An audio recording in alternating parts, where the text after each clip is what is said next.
ഇന്നത്തെ സംവിധാനത്തിലാണെങ്കിൽ കുറച്ചും കൂടി എളുപ്പമായി തന്നെ. അതിന് കാരണം അന്ന് മൊബൈലില്ലല്ലോ. യേശുവിനെ കാണാനില്ല. വലിയൊരു ജനക്കൂട്ടം സെർച്ച് ചെയ്യുകയാണ്. അവർ മറുകരയിലേക്ക് യേശു പോയോ നോക്കി, ഒരു വെള്ളമേ ഉള്ളൂ, ശിഷ്യന്മാരുടെ കൂടെ യേശു കയറിയിട്ടില്ലെന്നൊക്കെ ഒരു സൂചന കൊണ്ട് മനസ്സിലാക്കുന്നു. ഇങ്ങനെ ഒത്തിരി യേശുവിനെ അന്വേഷിച്ച് ഒരു ജനക്കൂട്ടം നടക്കുന്നതാണ് തുടക്കത്തിൽ. പിന്നീട് വചനത്തിലൂടെ കാണുമ്പോൾ അവർ യേശുവിനെ കണ്ടെത്തിയ ഉടനെ അവർ യേശുവോട് ചോദിച്ചു, റബ്ബി, അങ്ങ് എവിടെ പോയി ഇത്ര നാൾ? വളരെ സ്നേഹത്തിലുള്ള ചോദ്യമാണ്. കാരണം ഇത്രത്തോളം സ്നേഹിച്ച ഒരാൾ കാണാനില്ല, അയാളെ കണ്ടു കിട്ടണമെന്ന് പറഞ്ഞിട്ട് അവരെല്ലാവരും ഓടി നടന്നു. ഈ ഡ്രഷൻ ഹണ്ട് ഗെയിം ഉണ്ടല്ലോ, എന്തെങ്കിലും ഒരു സാധനം ഒളിപ്പിച്ച് വയ്ക്കുമ്പോൾ അതിനെ കണ്ടെത്താൻ വേണ്ടി എല്ലാവരും കൂടി ഇറങ്ങി ഓടുന്നത്, അതുപോലെ ഒരു ഓടിക്കാണ് യേശുവിനെ കണ്ടെത്താനായിട്ട്. കാരണം അവർ കണ്ട ഏറ്റവും വലിയ നിധി ക്രിസ്തുവാണല്ലോ. അങ്ങനെ ഓടിയെത്തിയ മനുഷ്യരോട് യേശുവിന് വാക്കുകൾ വളരെ ഡിഫറെൻ്റ് ആയിരുന്നു. യേശു ചോദിച്ചു, നിങ്ങളീ ഓടിയതൊക്കെ അത്ഭുതം കണ്ടിട്ടല്ലേ? നിങ്ങൾ അത്ഭുതം കണ്ടിട്ടാണ് ഈ പിന്നാലെ വരുന്നതെങ്കിൽ, അപ്പം കണ്ടിട്ടാണ് ഈ പിന്നാലെ വരുന്നതെങ്കിൽ അതൊന്നും അധിക നാൾ നിൽക്കില്ല. ഇനി നിങ്ങൾക്ക് അപ്പം നൽകപ്പെടുകയില്ല. അവർക്കിഷ്ടപ്പെട്ടില്ല. യേശു പറഞ്ഞു, അപ്പം ഭക്ഷിച്ചതുകൊണ്ടല്ലേ നിങ്ങൾ എൻ്റെ പിന്നാലെ വന്നത്? നിങ്ങൾ അപ്പമല്ല അന്വേഷിക്കേണ്ടത്. ഈ നശ്വരമായ അപ്പത്തെ നിങ്ങൾ എത്ര നാൾ അന്വേഷിക്കും? അനശ്വരമായ ഒരു അപ്പത്തെക്കുറിച്ച് അന്വേഷിക്കുക. കുറച്ചും കൂടെ ക്ലാരിറ്റിയോടെ പറയുകയാണെങ്കിൽ, അനശ്വരമായ അപ്പം അതിൻ്റെ പേര് ക്രിസ്തു എന്നാണ്. നിങ്ങൾ എന്തിനവൻ്റെ പിന്നാലെ പോകുന്നു എന്ന് ചോദിച്ചാൽ അത് അത്ഭുതങ്ങൾക്ക് വേണ്ടി ആകരുത്, മറിച്ച് അവനെ തേടി പോകണം എന്നൊരു സെൻസാണ് യേശുവിടെ ഉപയോഗിക്കുന്നത്.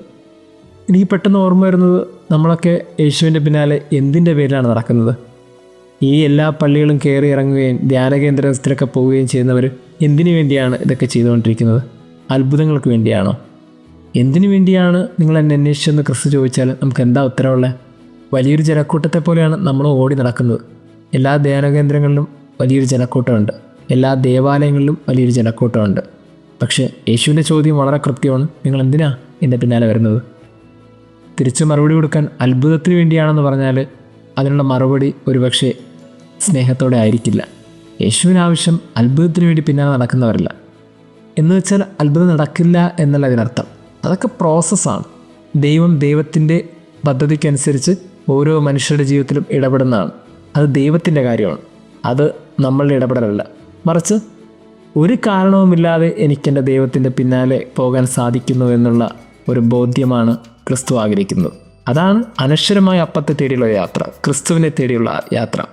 എന്തിന് നിങ്ങൾ ക്രിസ്തുവിനെ തേടി പോകുന്നു എന്ന് ചോദിച്ചാൽ, ഒരു കാരണമില്ലാതെ ഞാൻ ക്രിസ്തുവിനെ തേടി പോകുന്നു എന്ന് പറയാൻ ആർക്കെങ്കിലും ധൈര്യം ഉണ്ടെങ്കിൽ അയാളാണ് യഥാർത്ഥ ക്രിസ്തു ശിഷ്യൻ.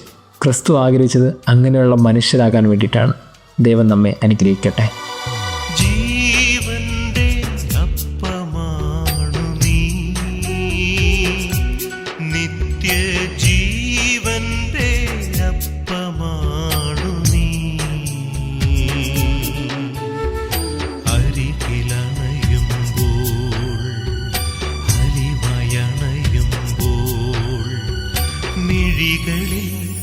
മൊഴികളിൽ സ്നേഹസ്പർശനമായി അലിഞ്ഞു ചേരുന്നു, അഭയമരുളുന്നു.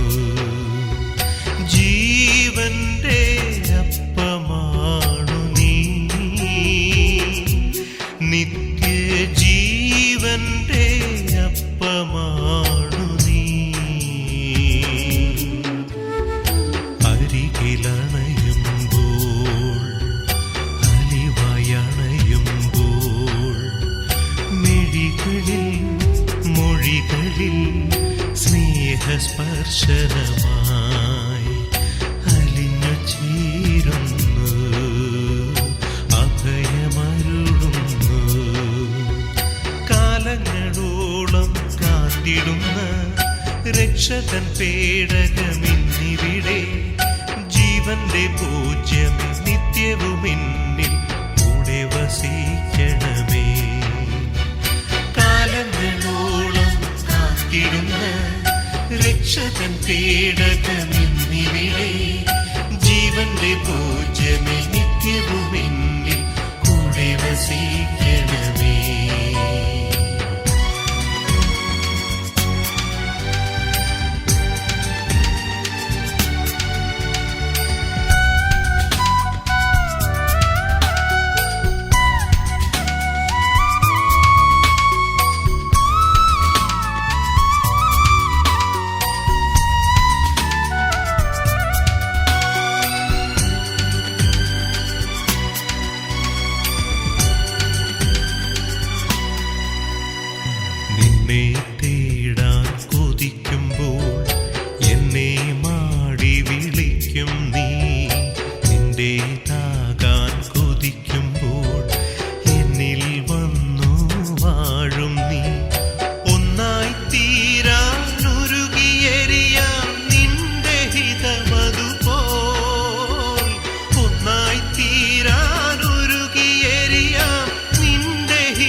മിഴികളിൽ മൊഴികളിൽ സ്നേഹസ്പർശനമായി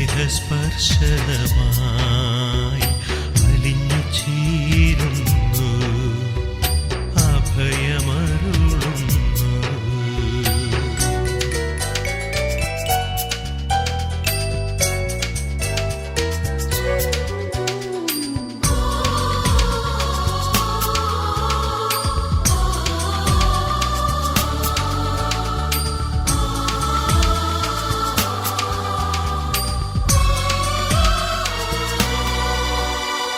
നിന്നിൽ നിന്നകലാൻ കഴിയില്ല, നിന്നെ മറക്കാൻ തുനിയില്ല. ഗാനമായെല്ലാം തന്നതും ഓർത്തോർത്തെണ്ണി സ്തുതിച്ചിടാം. ഒന്നായി തീരാനൊരുകിയെരിയാം നിന്റെ ഹിതമതുപോൽ. ഒന്നായി തീരാനൊരുകിയെരിയാം നിന്റെ ഹിതമതുപോൽ. ജീവന്റെ അപ്പമാണു നീ, നിത്യജീവന്റെ അപ്പമാണു നീ. അരികിലണയുമ്പോൾ അലിവയണയുമ്പോൾ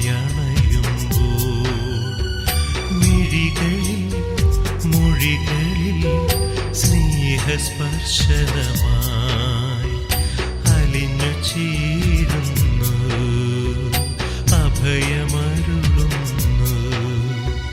കാലങ്ങളോളം കാത്തിടുന്ന രക്ഷകൻ പീഡകമിന്നിവിടെ. ജീവന്റെ പൂജ്യമേ നിത്യവുമെന്നിൽ കൂടെ വസിക്കണമേ. കാലങ്ങളോളം കാത്തിടുന്ന രക്ഷകൻ പീഡകമെന്നിവിടെ. ജീവന്റെ പൂജ്യമേ നിത്യവുമെന്നിൽ കൂടെ വസിക്ക